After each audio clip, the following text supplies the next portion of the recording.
Sri Sai Satcharita, Chapter 32. In this chapter, Hemad Pant describes two things. One, how Baba met his Guru in the woods and through him God. And two, how Baba made Mrs. Gokhale, who made up her mind to fast for 3 days, eat Puran Polis. Preliminary. In the beginning, Hemad Pant describes the sansar, that is the visible world, by the allegory of Ashwatha, that is banyan tree, which has, in the phraseology of the Gita, roots above and branches below. Its branches are spread downwards and upwards and are nourished by the gunas, that is qualities, and its sprouts are the objects of the senses. Its roots, leading to actions, are extended downwards to this world of men. Its form cannot be known in this world, nor its end, its beginning, nor its support. After cutting this Ashwatha tree of strong roots with the sharp weapon of non-attachment, one should seek the path beyond treading, which there is no return to. For traversing this path, the help of a good guide, that is Guru, is absolutely necessary. However learned a man may be, or however deep his study of Veda and Vedant may be, he cannot reach his destination safely. If the guide be there to help him and show him the right way, he would avoid the pitfalls and the wild beasts on the journey move aside. Baba's experience in this matter, through the story which he gave out himself, is really wonderful, which, when attended to, will give you faith, devotion, and salvation. The quest. Once, 4 of us were studying religious scriptures and other books, and being thus enlightened, we began to discuss the nature of Brahma. One of us said that we should raise the self with self-efforts and not depend on others. To this, the second replied that he who controls his mind is blessed. We should be free from thoughts and ideas, and there is nothing in the world without us. The third said that the world or the phenomenon is always changing. The formless is eternal. So we should discriminate between unreal and the real. And the fourth, Baba himself, urged that bookish knowledge alone is worthless and added, let us do our prescribed duty and surrender our body, mind and 5 pranas to the Guru's feet.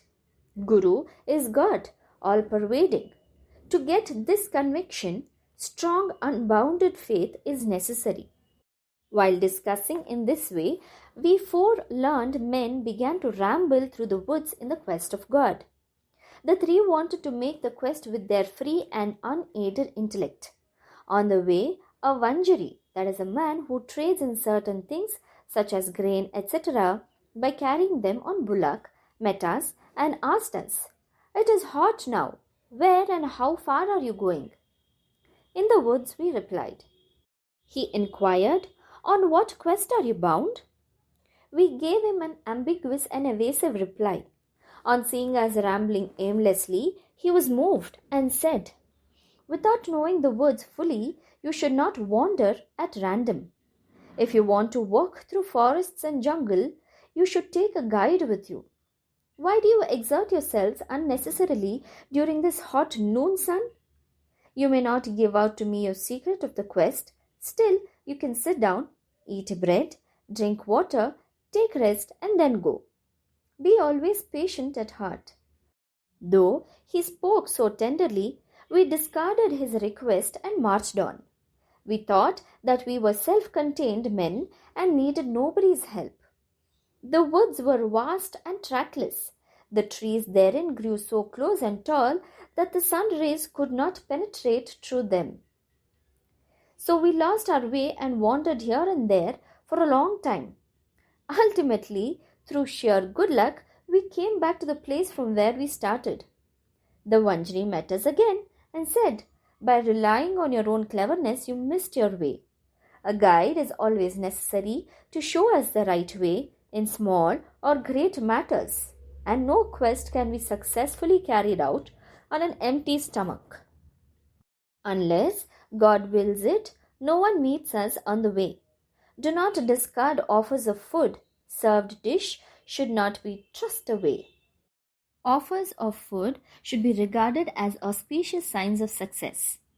On saying this, he again offered us food and asked us to be calm and patient. Again, my companions did not like this unsolicited hospitality and discarded his offer. Without doing any quest and without taking any food, the three began to move out. So obstinate they were. I was hungry and thirsty, and I was moved by the Vanjari's extraordinary love. We thought ourselves very learned, but were strangers to kindness. The Vanjari was a quite illiterate and unqualified fellow and belonged to a low caste.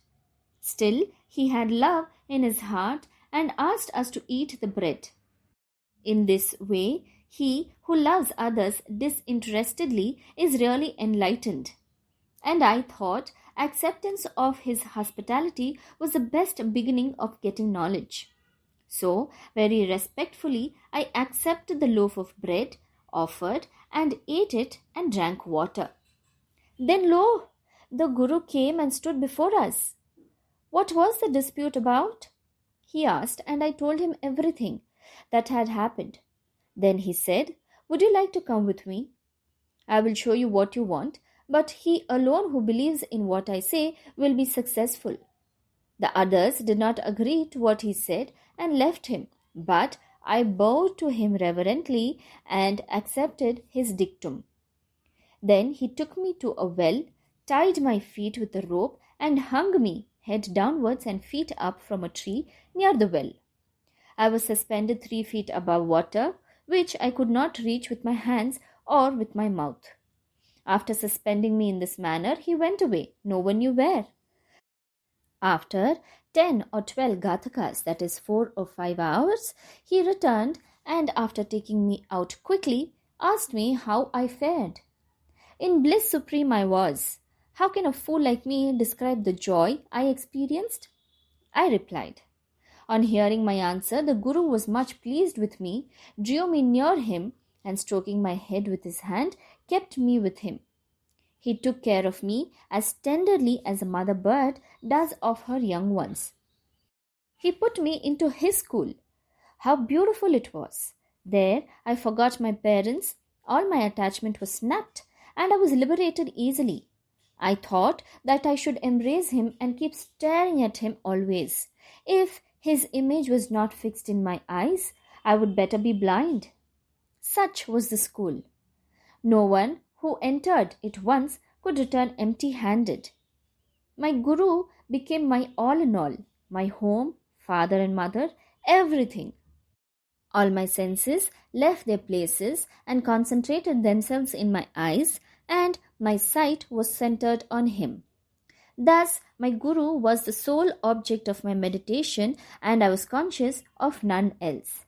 While meditating on him, my mind and intellect were silent, and I had thus to keep quiet and bow to him in silence. We think that this description of hanging in upside down position in the well for 4-5 hours should not be taken too literally, for no one can be at ease and feel bliss if he be suspended with the rope head down and feet up in a well for hours together. This seems to be a figurative description of the trance or samadhi state. There are 2 sorts of consciousness, 1 sensual and 2 spiritual. When our senses and mind, which are created by God with an outgoing tendency, meet their objects, we get the sensual consciousness, in which we feel pleasure or pain, pure or mixed, but not bliss supreme of happiness. When the senses and the mind are withdrawn from their objects and are given opposite direction, that is, when they are introverted and fixed on the self, we get the other, that is spiritual consciousness, in which we feel unalloyed joy or bliss, which is ineffable. The words, "in bliss supreme I was, and how can I describe the joy I felt?" so that the Guru put him in a trance and kept him above the waters of the restless senses and mind. There are other schools where you can see an altogether different spectacle. The disciples go there to seek knowledge and spend their money, time, and labor, but ultimately they don't gain much. The Guru there boasts of his secret knowledge and his straightforwardness. He makes a show of his sacredness and holiness. He speaks a lot and sings his own glory. But his own words do not touch the disciples' heart and they are not convinced. So far as self-realization is concerned, he has not reached that. How can such schools be of any use to the disciples and how can they be benefited? The master or guru mentioned above was of different type. By his grace, realization flashed upon me of itself without any effort or study. I had nothing to seek. Everything became clear to me as broad daylight. The Guru alone knows how to inverse suspension with head down and feet up can give happiness. Among the four, one was a karmatha, that is, ritualistic, who only knew how to observe and abstain from certain rites. The second was dhyani, who was puffed up with pride of knowledge, and the third was a bhakta, who surrendered himself completely to God, believing that he was the sole doer. When they were discussing and arguing, the question of God came up, and they, depending on their unaided knowledge, went in search of him. Sai, who was discrimination and dispassion incarnate, was one of the four. On being himself Brahma incarnate, some may ask, why did he mix with them and act foolishly? He did this for setting an example to follow. Though an incarnation himself, he respected a low Vanjari by accepting his food with the firm belief that food is Brahma, and showed how those who rejected Vanjari's hospitable offer suffered and how it was impossible to get dhyan without a guru. The Shruti, that is, Taittiriya Upanishad, exhorts us to honor and worship mother, father, and preceptor, and to study, that is, learn and teach the sacred scriptures. These are the means of purifying our minds, and unless this purification is effected, self-realization is not possible. Neither the senses nor the mind and intellect reach the self. Modes of proof such as perception and inference will not help us in this matter. It is the grace of the Guru that counts. The objects of our life such as dharma, artha and kama are attainable with our effort. But the fourth object, that is moksha or liberation, can only be had with the help of the Guru. In the life story of Sai Baba, many personalities appear and play their part. Astrologers come and give out their predictions. Princes, noblemen, ordinary and poor men, sannyasis, yogis, singers, and others come for darshan. Even a mahar comes and making a johar, that is his salutation, says, Sai is Mai Bap, that is, true parents, who will do away with our rounds of births and deaths. So many others, such as jugglers, gondhalis, who sing devotional songs, the blind and the lame, nathpanthis, dancers, and other players come and are given suitable reception. The Vanjari also appeared at the right time and played the part assigned to him. Let us now revert to another story. Fasting and Mrs. Gokhale. Baba never fasted himself, nor did he allow others to do so. The mind of the person who fasts is never at ease. Then how could he attain his Paramatma, that is, goal of life? God is not attained on an empty stomach.